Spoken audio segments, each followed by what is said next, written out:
I couldn't let that anniversary go past. So this is what I wrote. It's called John Restored. Well, John, you'd have turned 80 today. As fine a fall day as we see in these parts. A day to make one pity the dead, a missing this splurge of heavenly gold. What are we to make of this birthday that 40 years ago became an anniversary? What's to say that hasn't been said already? Nothing you can say, but you can learn how to play the game. Is that all we're left with?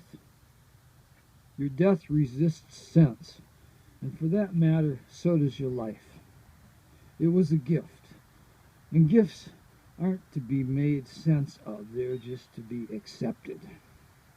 Just as faithfully as the unseen immune defenses in our bodies, your songs will go on protecting and healing.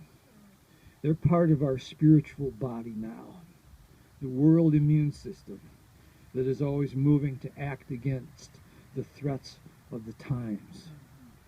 Near the end of the film yesterday, that fantasy of a world that has lost its collective memory of the Beatles, the protagonist drives out to a cottage near the sea, possibly somewhere near Liverpool. The camera pans slowly past windows, tantalizes with glimpses of oddly familiar drawings inside. An artist lives here.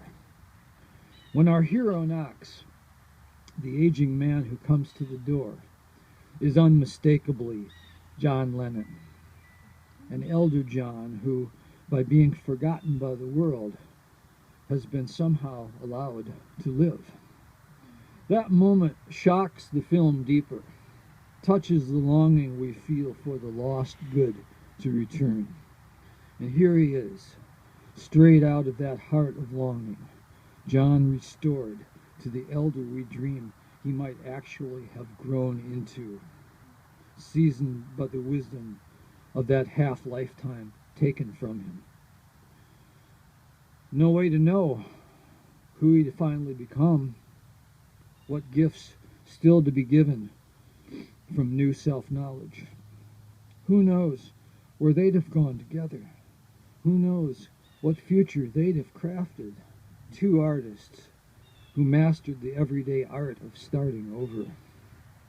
On this day when John Ono Lennon, you'd have turned 80, we can only imagine